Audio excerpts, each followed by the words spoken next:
Here at the University of Dayton, we have food available for us in our dining halls. Because it's so easily accessible, we often don't think about where it comes from. Today, we're going to explore the environmental and social impacts that our food has on our local and global communities.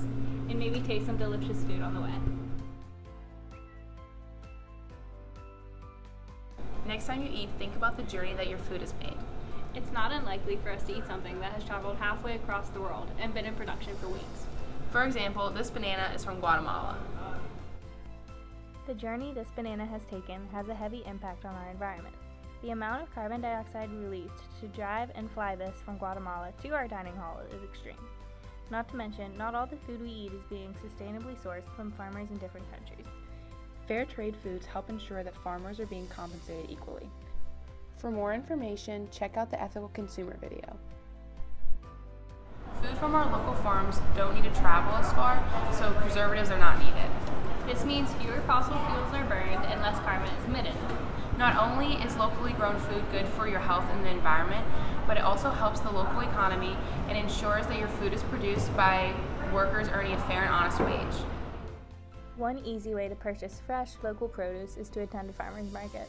2nd Street Market is one farmer's market in Dayton that hosts local vendors. Another way is applying for a Community-Supported Agriculture Program, or CSA. Mission of Mary and Homeful both have CSA programs in which they provide boxes of produce weekly to members with subsidies if needed. In addition, farmers markets also support lots of other industries and can be known for their delicious food. It's also more sustainable to eat in season. During the winter months, it's really hard to grow fruits and vegetables locally, so they come from further south. And when this happens, they're usually artificially ripened using ethylene. Frozen fruits and vegetables are likely more nutritious. Another way to reduce your carbon footprint is to explore different sources of protein. For example, poultry has a lower carbon footprint than beef, and beans have an even lower footprint. Beef cattle grow for 18 to 24 months and weigh about 1,400 pounds before going to market. To support this type of growth, cows must eat an enormous amount of grain. Just 1 pound of beef requires 12 pounds of grain and 2,500 gallons of water. Look for local, grass-fed beef to reduce emissions when consuming beef. However, smaller animals like chickens and turkeys don't require nearly as many resources, and plant proteins require even less. Try going meatless one meal a day or one day a week, such as Meatless Mondays, and be conscious of your protein choices. Each day counts, and no matter the size, your contribution makes a difference. By changing your actions, you impact and empower the people around you.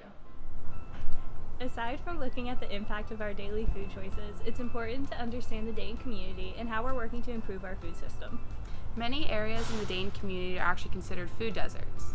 This means the population does not have sufficient access to healthy and nutritious food due to a lack of financial and other resources.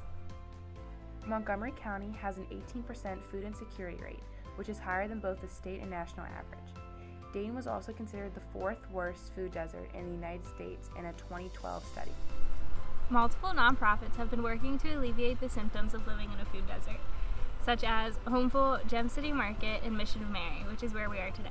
Mission of Mary and Homeful grow their own food and subsidize it to local areas and communities that are food insecure. Last year alone, Mission of Mary grew and distributed 35,000 pounds of fresh produce to East End community and beyond. Not only is urban agriculture helping nourish our community, it is helping heal our earth. This farm is actually the old site of Lincoln Elementary School. Urban gardens also increase property values in the communities that they're located in, which are economically uplifting to the neighborhoods.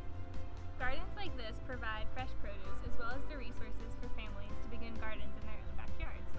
A great thing to do is eat local, and some ways to do this are by shopping at Dorothy Lane Market or Kroger, where they source some of their food locally, and also shop at 2nd Street Market and buy produce from local farmers.